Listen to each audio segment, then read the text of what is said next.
Okay, welcome to the Screwtape Letters.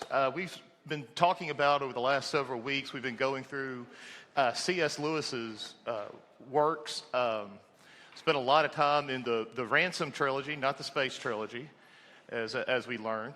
Actually started it myself the last few weeks, so glad I paid attention to Kyle's session and then came to it myself. So we're going to go into Screwtape Letters now, and let's talk about what we're going to be doing for the next 2 weeks. This lesson is really just going to be a discussion of the book, the context around the book, the style of the book. You think about it kind of like a book report. Okay, that's what we're going to be going into with this lesson, talking about some of the themes that are in there as well. And then next week, we're going to be going into a little bit more of the theological, three of the theological points that Lewis makes, I believe, in this novel. We're going to be going to, obviously, spiritual warfare and demonology. It's a book written by a demon. You can't really get around that aspect of it, right? Another point that I'm calling the reality of things is we're going to see, really in the last letter that's in this book, it's I think a very, very, very clear understanding of the nature of our relationship with God, the nature of God's relationship with us, and the reality of the relationship that the demons have, and how they factor, and how hell factors into that. And then another point, the final point, one of the ones that I found the most interesting in studying the Screwtape Letters was hell's understanding of the concept of love. Really kind of weird statement to make. As we're going to see today and talk about more next week, this idea of love is... And we're not talking about just romantic love. We're talking about the love that God has for his people and God has for his creation, which is already a mind-blowing concept, right? I mean, how could an all-powerful, all-holy, all-loving God love a sinner like me and like you? It's even more mind-blowing in Screwtape. It's even more mind-blowing than I think we give it credit for here on our side of things. So we're going to talk about that. But before we get too deep into that, many of y'all are wondering kind of who this dude is. My name is Byron Earnheart. My family and I came here about 1.5 years ago to River Oaks. Previously, we had been at a granddaughter church at Christ Covenant down in Hernando. Did some music and did some teaching there. It's actually how we kind of got here. Heath was the music minister and youth minister there at that church. I started doing this. I know there was kind of the AI image thing, but I started using this kind of avatar in my teaching. I'm actually a banking professor at Christian Brothers University. I know it's really exciting, but I teach banking at Christian Brothers University, as well as I work for the Barrett School of Banking, where I teach banking economics for them and come up with content, coursework, online learning, pretty much anything my boss doesn't want to deal with, I have to deal with. But I'm married much better out of my league to my wife, Kelly, over here. Thankfully, she puts up with me, and we have 2 wonderful children. My son's 14. He's the tall, shaggy-haired freshman running around. And those of you that went to RYM, I apologize for having to deal with him. But my 11-year-old daughter here, not at all spoiled, not at all a daddy's girl whatsoever. But I enjoy, I told AI, come up with this so you can kind of get a little better understanding. I love playing my guitar. Steve and I have been fortunate enough to play here. I like a good hot cup of coffee. And like C.S. Lewis, I really love an old-fashioned tobacco pipe. I just love sitting around, smoking my pipe, drinking a cup of coffee. So I understand Lewis's attraction there. So if I were an AI character, that's probably what I'd look like. So I show that there for you to get a little better understanding of who I am. But the Screwtape Letters, how many of y'all have read this? Great, I can't make anything up then. Awesome.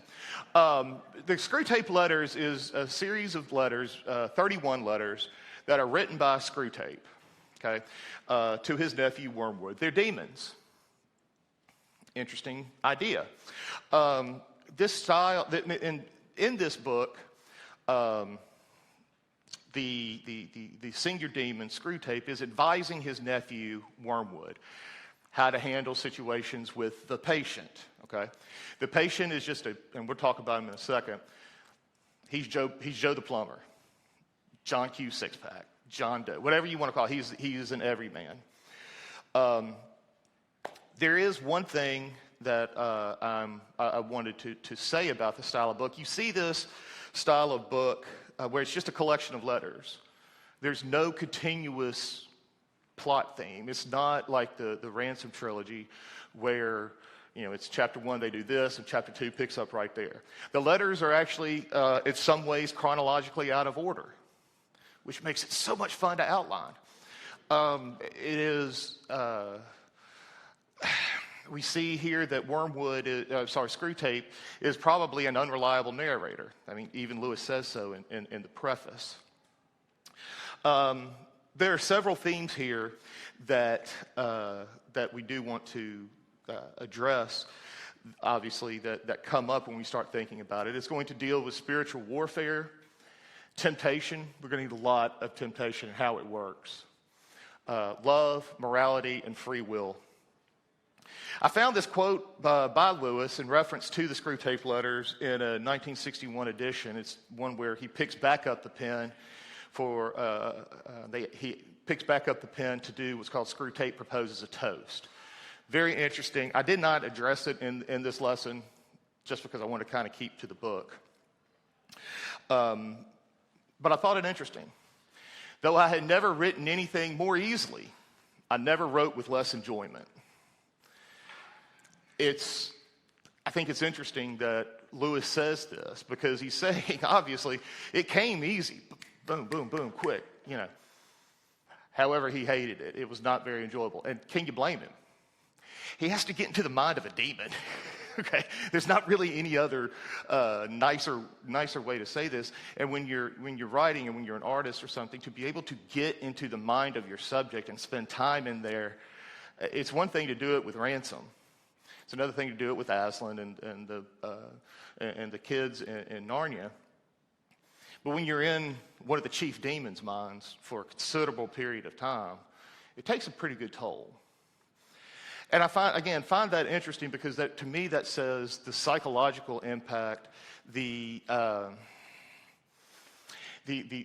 of mental energy it took to write this, at some level, came very easily, but at the same time was very difficult for Lewis. So I think it bears a little more attention than sometimes this book normally gives out. The first letter was published in the Guardian magazine. It was an Anglican magazine on May 2nd, 1941.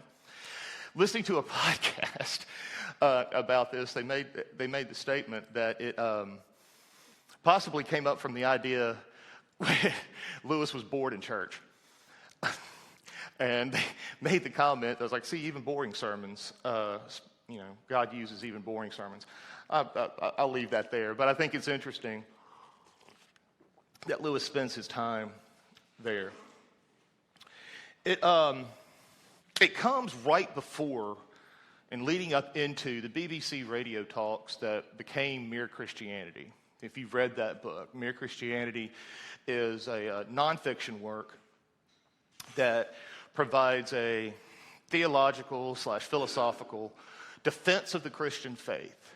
And he goes on BBC and does these talks, these chats, and he takes them, expands them, and that becomes Mere Christianity. So this is written in sort of the same context as that great nonfiction work. It's right at the very beginning of it. A point too about the letter composition, the collection of letters, the diarist kind of model there of the book. You see it often excuse me, you see it often in some literature. There's in some great, Catcher in the Rye is the same way. I believe Bram Stoker's Dracula is actually in the same way. The Perks of Being a Wallflower. These are books that are just letters. And it's an interesting format or milieu, literarily speaking, because it does allow for a deeper dive into the first person, into the speaker. It's not a third person, omniscient speaker. It is exclusively on the main character. You see his or her inner thoughts. You see what they're thinking. When we write letters, if we still write letters or emails, we tend to express ourselves differently. And if people were to read your emails or letters, scary thought, but if they do that, then they're going to see you differently than if I told somebody about Kyle. Kyle's a good guy, does this. If we read Kyle's emails, we would have a different, better, deeper understanding, but our focus is much more limited, right? We see Kyle.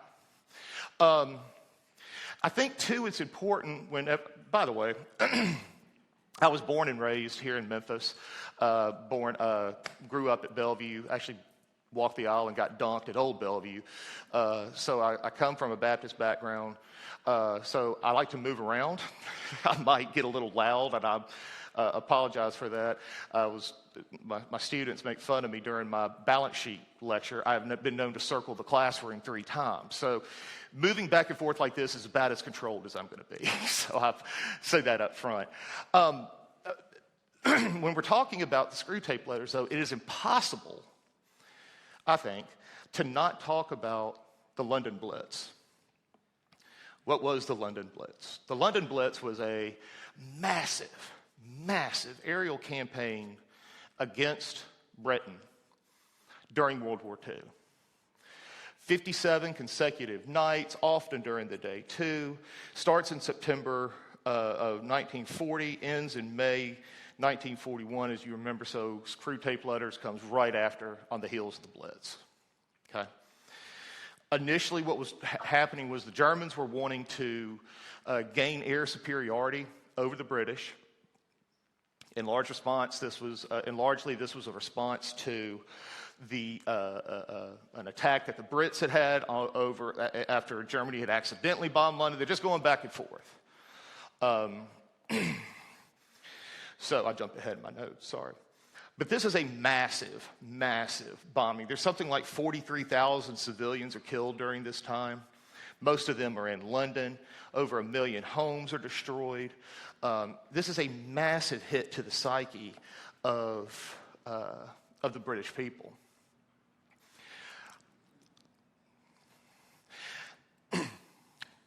"9/11 was a terrible, terrible day. And in many ways, it's different than the Blitz.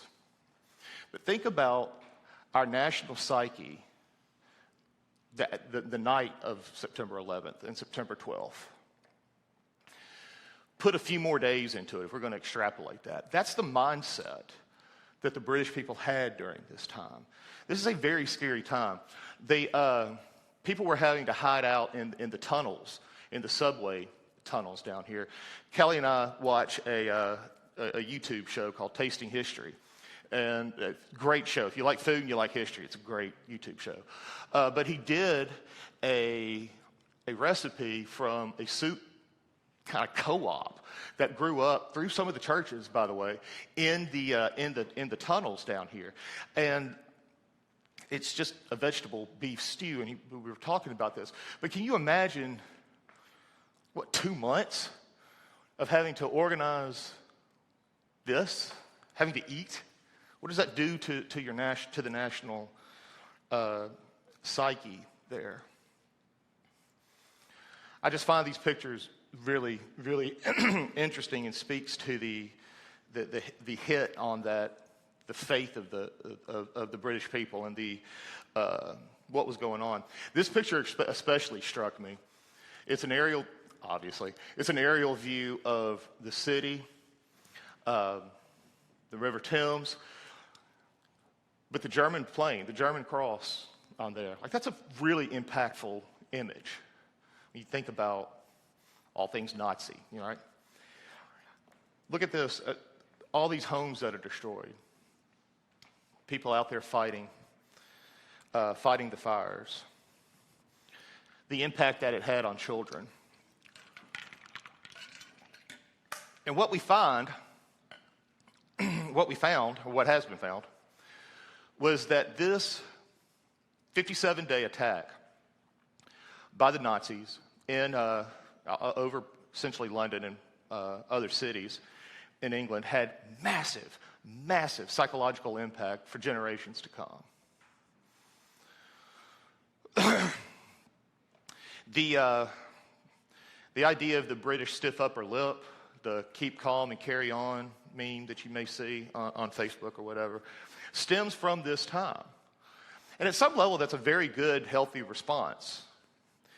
However, at the same time, without dealing with that response afterwards, during, taking good care of your mental and, we're going to see, your spiritual health during this time, can lead to some extremely, extremely, not only crises of faith, but generational impact. Children growing up with anxiety because of their parents and having to be, imagine being a child. Imagine being a child that lives in this neighborhood here and seeing that and not having dealt with it. And I'm not talking just therapeutically. There's a religious aspect to this too. In the same way that we saw church attendance after 9/11 jump. People began to ask questions. Why, God? Why? Why? I hate these German people. I don't, but I mean, those are the questions that they were. Earnhardt is a German name. I'm not saying that. But there began to be this level of hate. There began to be this crippling fear that God has left us. Now, for many, yes, obviously religion was a source of strength, but for a lot of people, even the religious, it's hard to answer that question, why? Why allow evil in the world? I mean, the Nazis are evil. I mean, that's like the poster child for evil even today, right? Why are we even allowing this evil not only to exist, but impact me? I'm a good Christian, right? Impact my church. We didn't do anything wrong. See the suffering in these tunnels? See the suffering in these subways? What did we do to deserve this? Why, God? Why?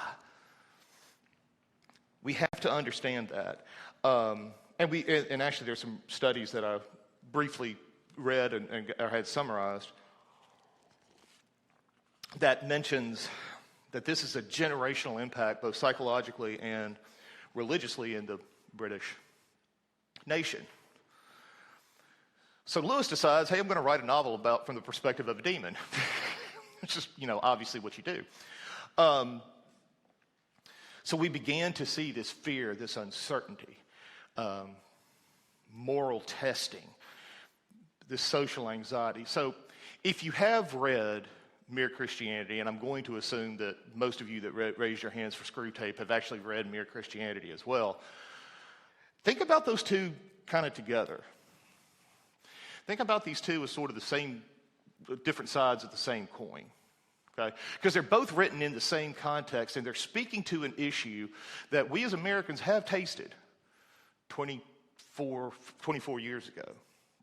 We know what that feels like when we're answering those questions. Why?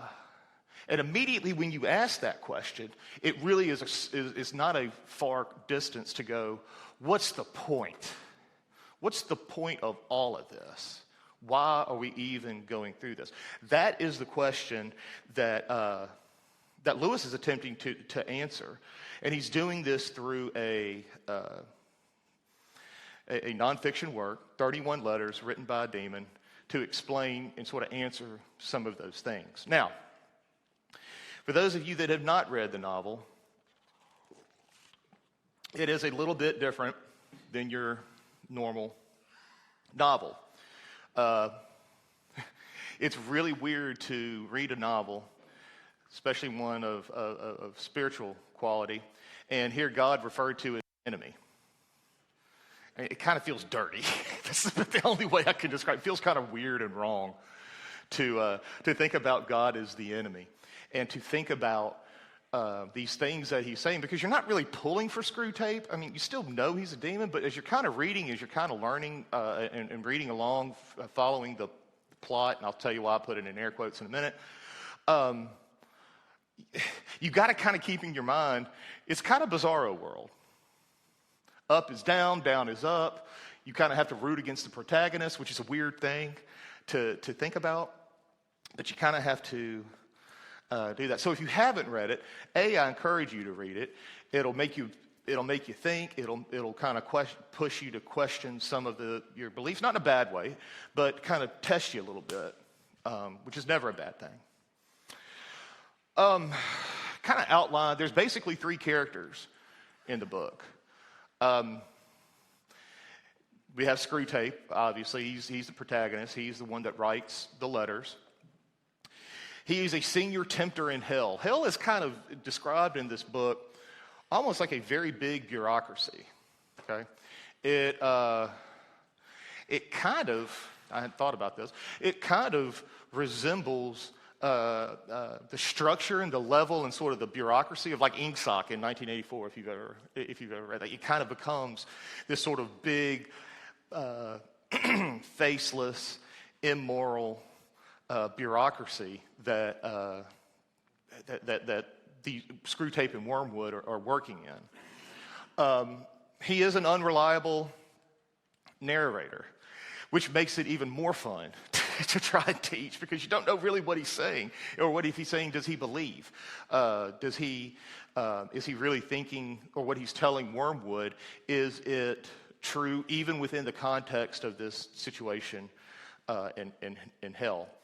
He's also the only voice in the novel, and this is the point I was making earlier with this. If you read my emails versus somebody tell you, it's kind of hard to really get a good understanding of who Wormwood is and the patient. Again, those are 2 other relatively major characters. But Wormwood is a junior tempter. He's lower down the pole. He's lower down the organizational chart. In Screwtape's mind, he's kind of a bumbling idiot. Again, that's sort of the perspective from the first-person narration, as well as the sort of the diarist structure. He tries to be cunning. He tries to think what Screwtape would do. And in just a moment, when we get to the plot, you'll see kind of their different responses. The patient, he's just your average Englishman. He is a Christian. He does become saved very early in the book, come to faith very early in the book. But he's not particularly remarkable. There's not an adventure story. He's saved, he gets saved, he has some issues with his mother, he meets a girl, falls in love, and spoiler alert, he dies in the Blitz. That's really the plot, by the way, in terms of actual events. But I think when you read the book and you think about the patient, you begin to identify with him, okay? I haven't jumped on a ship and flown to Venus. Not yet, anyway. He's just kind of a run-of-the-mill guy. So, let's kind of go through Wormwood a little bit. Wormwood. Again, he's very experienced. He's very ambitious. Screwtape is very quick to tamp down those ambitions. I believe that some of Screwtape's actions towards his nephew is actually an attempt to quell those ambitions and kind of keep him in his place, and not necessarily a condemnation. Again, this is from Hell's perspective. Not necessarily a condemnation of Wormwood's tactics. Because as you'll see here in just a moment, some of his tactics we actually see. It's not, Lewis isn't saying that, like for instance with romantic love, Screwtape is not saying that lust is a stupid thing to do. Clearly we see that in our world today and even back then. So what Screwtape is saying is not necessarily don't do lust. What he's saying is go out a different way, which starts to make you question, Well, is he trying to cut Wormwood out a little bit? You kind of get all this interplay in there. One of the things that stands out to me is that Wormwood is very impulsive. There's no subtlety with him, very little, as compared to Screwtape. So kind of remember that. And he's extremely detached from reality. We'll see in just a moment that there's some questions about the Christian life, the way we believe, and the way the Bible teaches, that Screwtape really seems to be ignorant of and seems to ignore. And Wormwood's the same way. The patient, I really identify with the patient because he's just a guy. Okay, he's spiritually curious from the very beginning. Before he's saved, he's thinking spiritual things. He's asking the questions of life. What's the point? What's the purpose? Remember, by the way, this is written in the context of the London Blitz. Okay, so those are the kinds of questions that the patient is asking. He's asking about the nature of good and evil. He's asking questions about whether God exists and what do we need to do in terms of the people around us. He's very emotional. He falls in love. There's some elder parent questions. There are some issues that come along in the novel as well. And he has an emotional reaction. He's not a flat character. Even though we don't really hear his voice, we are only really introduced to him really through the filter of two demons. So that's, not really fair. But he's a very emotional person. He's an imperfect person. He sins. He thinks of dumb things that Screwtape and Wormwood didn't put in there. He's a very imperfect person, but there is a level of sincerity. There's a level of humility there, more specifically after his salvation, that, for one, drives hell crazy, but two, also really endears yourself to the character, even through the filter of two demons. And the most important thing is that he's saved. He has come to a knowledge of faith. He has come to Christ. And what I think is interesting when you read Screwtape, like I said, you begin to really empathize with the patient, which is really hard to do in this sort of literary format, because you're hearing him through two filters who are antagonistic to him. So I really find myself listening to or identifying with the patient. And finally, we come to Screwtape himself. He's pretty clever. He's not always right. He's never right. I mean, he's never really theologically right. But he's pretty sharp. He's very cynical.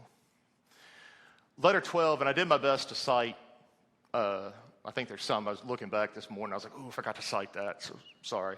But it is in the book, I promise. This quote here from Letter 12 is one you see a lot in reference to Screwtape. The safest road to hell is the gradual one. The gentle slope, soft underfoot, without sudden turnings, without milestones, without signpost. Now, I think if you've had any time in the Christian walk, I think we know that to be true. And if you are new to the faith, trust me, that's pretty true. That the safest road to hell is the gradual one, the gentle slope, soft underfoot, without sudden turnings, without milestones, without signposts. In one of the classes that, in another church that we went to, Kelly and I attended the Sunday school class, we were talking about this, and the guy that was teaching says, nobody ever wakes up in the morning intending to go about getting divorced. I'm going to go out and cheat on my wife today. Nobody does that. The road is a soft one. It's gradual. It's those little sins. It's those little questions. It's those little doubts. It's not understanding where that temptation or where that doubt comes from. It's tasting that sin. You see, by the time you wind up in the gutter, There's no real milestones. There's no real signpost. It's, how the heck did I get here, right? This is what Lewis is saying is the chief attack plan of hell. Screwtape is extremely hateful. He's extremely cynical. He's talking about here in letter 8, and he's referring to God. He really does want to fill the universe with a lot of loathsome little replicas of himself. He's talking about us. He's sneering. He's sneering at God wanting to create images of himself within his own creation. Pretty bold. He's also barely contained. There's very little restraint, particularly as Screwtape gets worked up. He goes off on a rant. It's kind of funny. He goes off on this rant about love and what he views to be the stupidity of love and how illogical it is.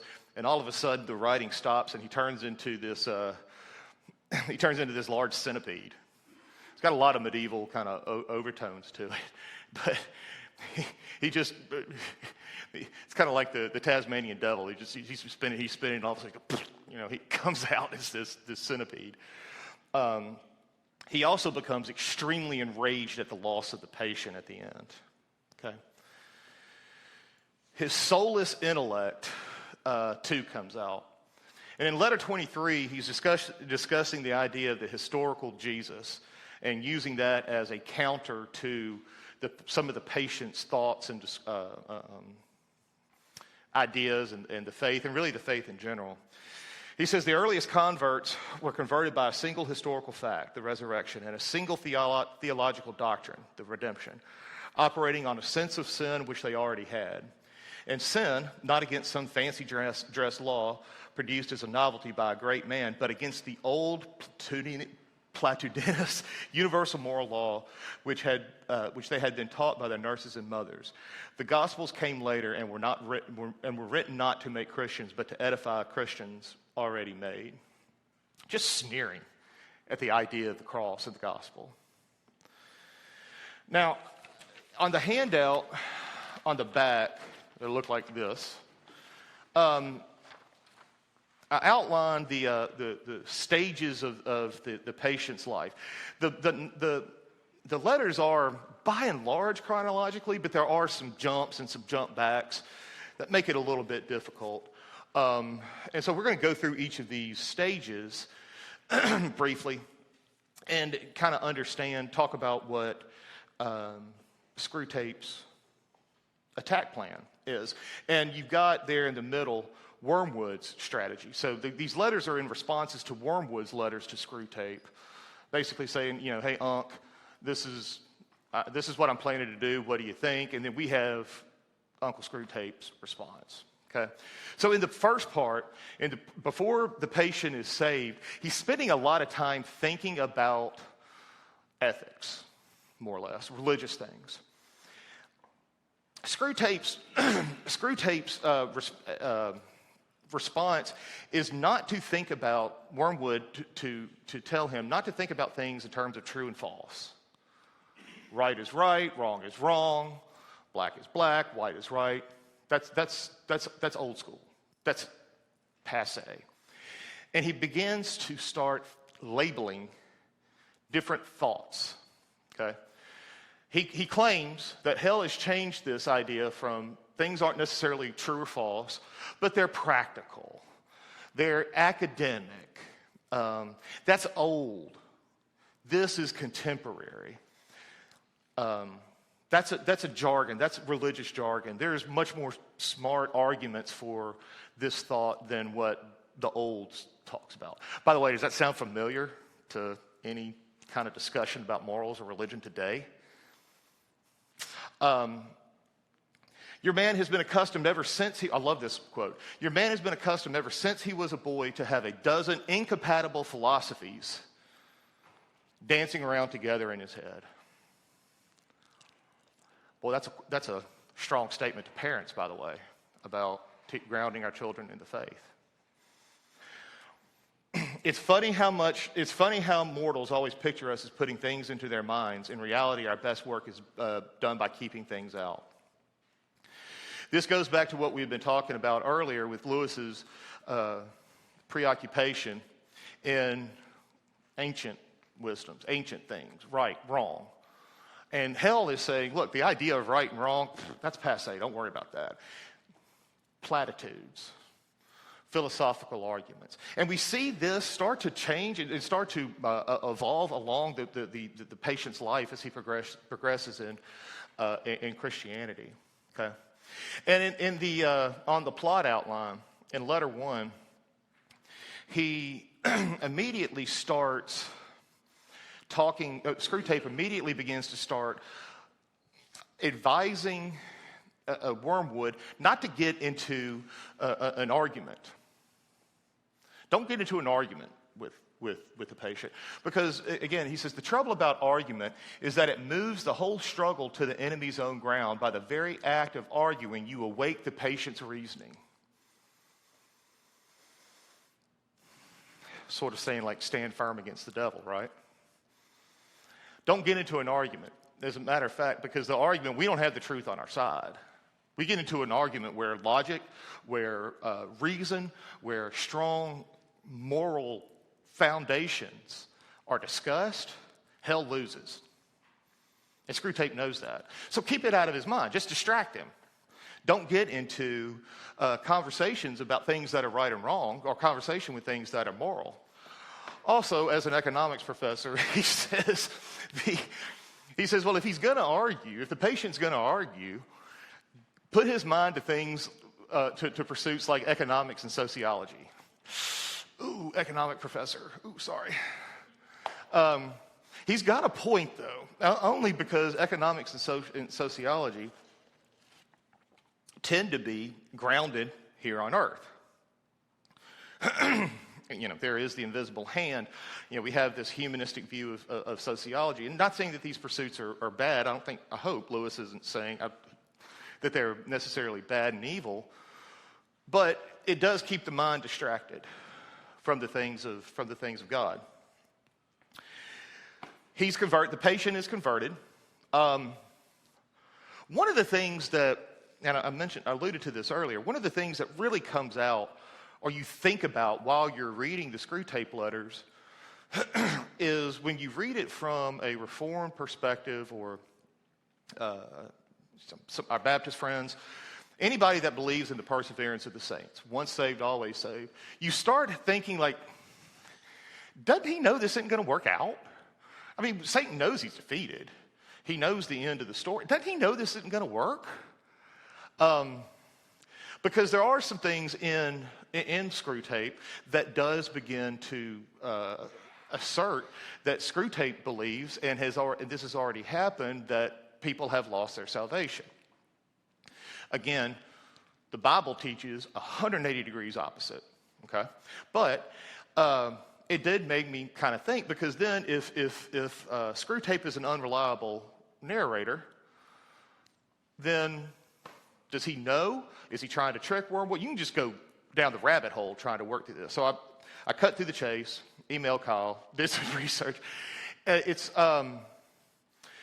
more than likely, and very, very, very likely, Lewis probably not believe in the perseverance of the saints in the same way that we do, and quite frankly, the way the Bible teaches. So it leads the Reformed thinker, when we're thinking about this, really to the same conclusion. Okay? In that, if you take Lewis's perspective, if you don't have a perspective of the perseverance of the saints, which, by the way, with the perseverance of the saints broadly, is that once you're saved, that the elect is eternally secure in their salvation. Nothing can pluck us from the hand of the Father. If you don't hold that belief, I'm sorry, but if you don't hold that belief, Screwtape is a strategical genius trying to undo the patient's salvation and thwart the enemy. Okay? If you believe like we believe and the Bible teaches, Screwtape's banging his head against the wall. I kept thinking about the quote from Macbeth that leads to the Faulkner novel. It's a tale of sound and fury, signifying nothing. The end game is already thwarted. He's going to lose. Now, I would argue that if Screwtape were real, he already knows he loses. Regardless of the point, though, we can't get around this verse. Whether or not we are sealed for eternity at the moment at salvation from eternity past, or we can lose our salvation. The Bible clearly teaches that the devil is our adversary prowling around like a roaring lion seeking someone to devour. So we can argue and have a discussion on Lewis's view of eternal salvation. There's some interesting articles out there about it. Again, rabbit hole. But we still have to deal with this. So as we're living this life, as we're going through these things, we still have to deal with the devil.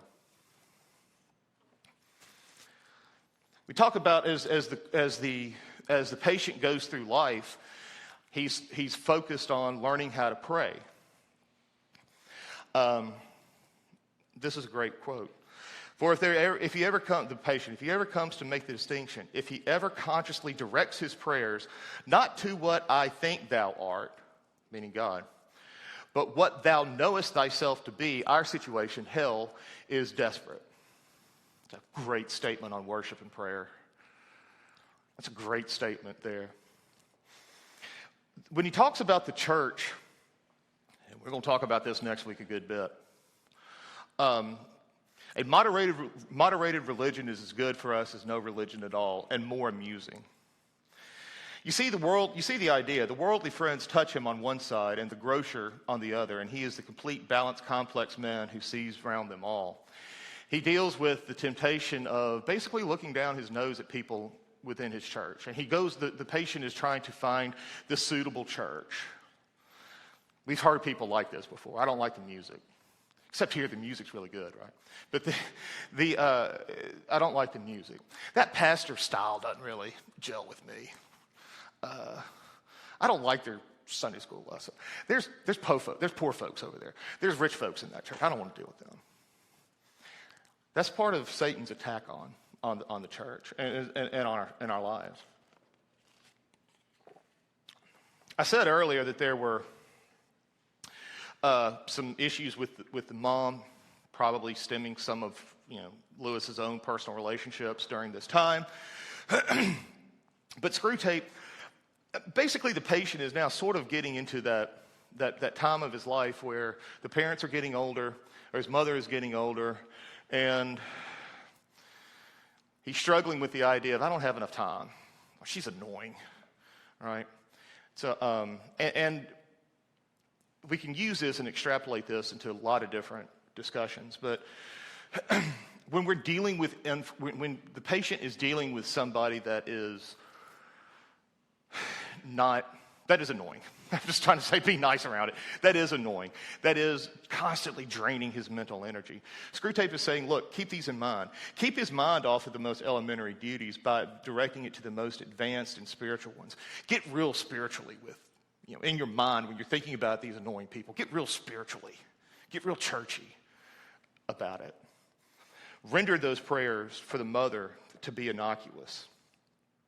Okay? Eventually, prayers, and basically keeping the minds on the prayers to be ineffective, so that the prayers and the actions don't line up.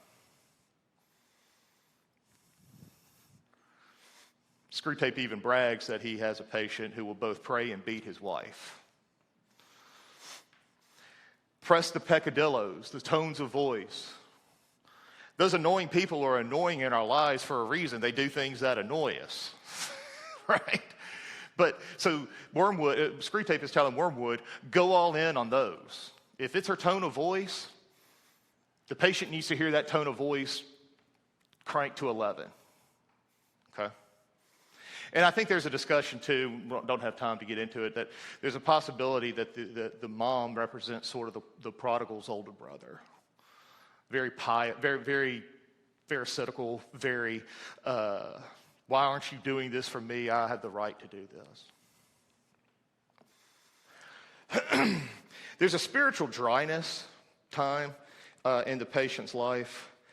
Screwtape calls this the law of undulation. Big word, meaning kind of things go up and down. Okay. What I think is really interesting is he says,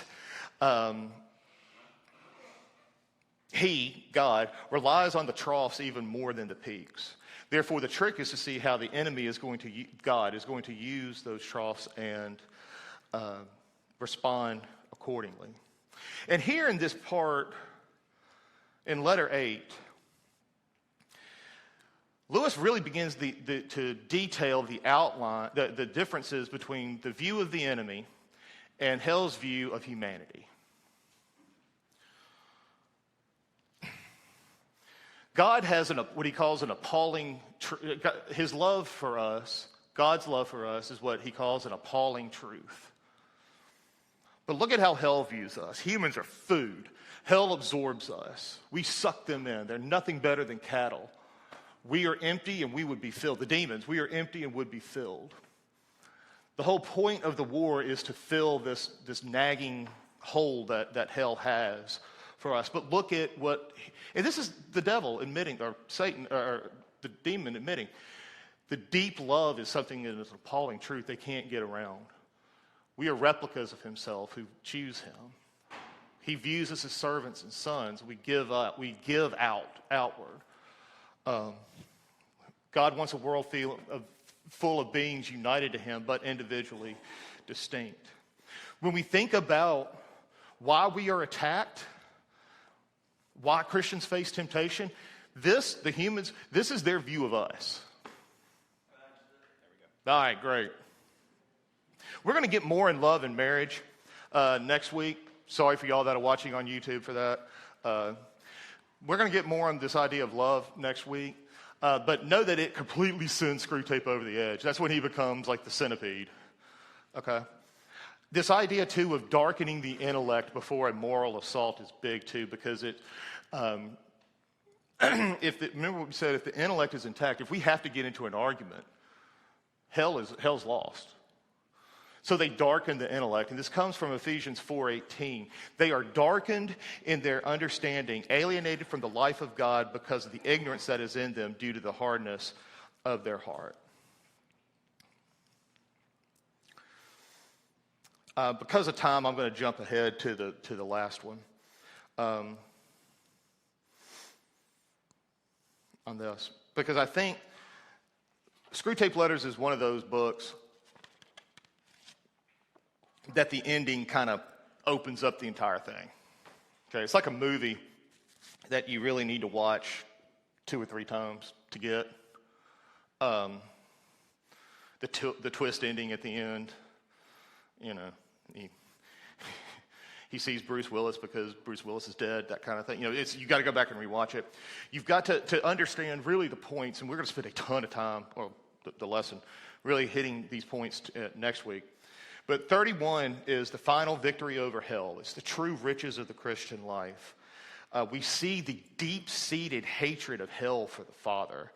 And I would argue in the end, our true purpose in life. I spent a lot of time kind of thinking about when I was teaching in the rock class, keep coming back to that purpose. Question 1 of the Shorter Catechism. What is our chief end?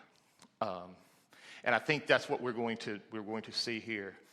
Remember that love in hell is not a good thing. It's a bad thing. Chapter 31 starts out like, so sweet. Dear Wormwood. Little Popsy. All these little British nicknames through here. It's very endearing because the patient is dead and gone to heaven. So he's responding in love because he's really mad. Okay? And I just love the quotes. Because the quotes teach us or tell us what really life is about. He saw you, this patient, he saw you, Wormwood, for the first time and recognized the part you had in him and knew that you had it no longer. Death freed the patient. Now he has a quick death, but how all his doubts, how all the doubts of the patient in the twinkling of an eye, they were ridiculous. How could I have ever, again, he's asking, how could I have ever doubted it? There's a freedom in there. He recognizes that when he sees Jesus, he recognizes, the patient says, it was you, emphasized all the time. There is no hold. Even in death, there is no hold over the life of a Christian. Oh, death, where is thy sting? Okay? He saw him, what is blinding, suffocating fire to you, meaning the presence, seeing Jesus.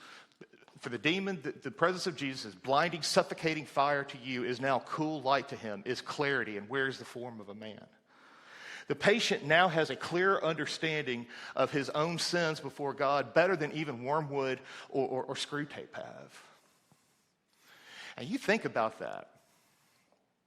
Again, this is in the context of the Blitz. This is in context of people dying, understanding the reason for life, understanding the reason why we are tempted, understanding why we go through such hard mental, physical trials. At the end of the day, it's like dust in the wind. It's like dust in the wind that's just been kind of stirred up by people, by beings that view us as nothing more than cattle and food. All the delights of sense or heart or intellect with which you could have once tempted him, even the delights of virtue itself, now seem to him in comparison, but as the half-nauseous attractions of a rattled harlot would seem to a man who hears that his true beloved, whom he has loved all his life, and whom he had believed to be dead, is alive and even at his door. That's a strong comparison.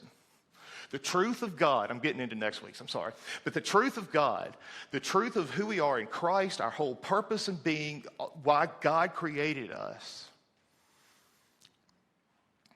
is the long-lost wife, the long-lost spouse who we thought was dead and it's at the door, that compared to a harlot.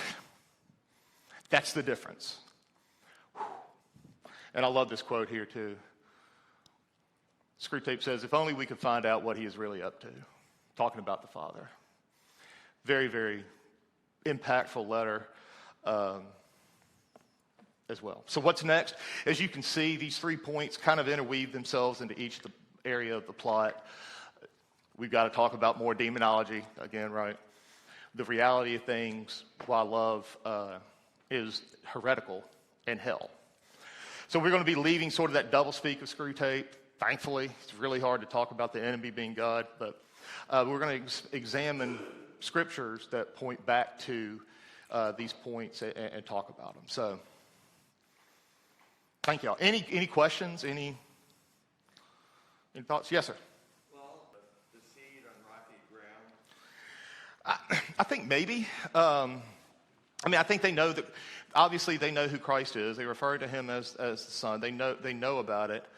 I think personally, my view is they know they're defeated. They're trying to stall and distort the work of the kingdom more than upset, turn over salvation, because they know they can't.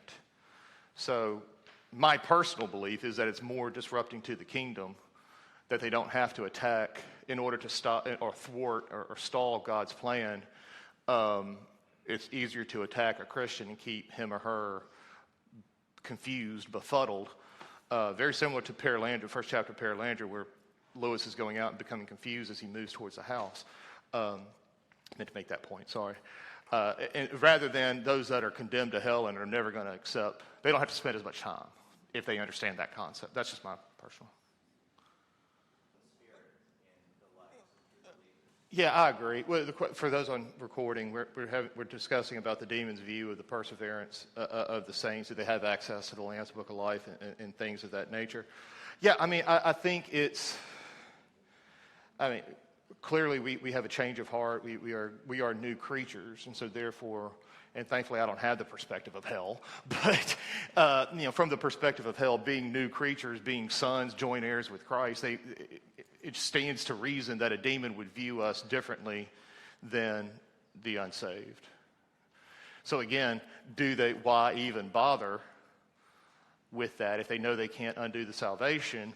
Well, it's to thwart God's kingdom and to make us individually and collectively ineffective. I think, however, within the context of Screwtape, they do believe they can undo salvation. I don't think necessarily because of what Lewis believed and writes about in Mere Christianity. I think in the context of Screwtape, they do think they can undo it. I don't think Screwtape is lying in the context of the book about having brought saved souls to hell. But I think that stems from Lewis's theology, not what the Bible teaches. The response is for the recording is not necessarily from a Reformed viewpoint. Are they destroying the ministry of the church, not necessarily thwarting salvation? Yeah, I agree. I think that's the case. In reality, I think that's the case. Because again, we have to get around your devil's. We have to say, the devil, your adversary, the devil, is a roaring lion seeking to whom he may devour. Well, we think that the Bible teaches. We know the Bible teaches perseverance of the saints, and at the same time, your adversary, the church, the Christian, is still being attacked and pursued by the devil. So the devil can't win. So what's he doing? He's still trying to devour us and render us ineffective. So whichever view you take, whether that's what we believe or what Lewis believes, you still have to deal with the temptation. And here's what Lewis is saying temptation looks like. Clear? Does that help? Anything else? All right. See y'all next week. Thank you.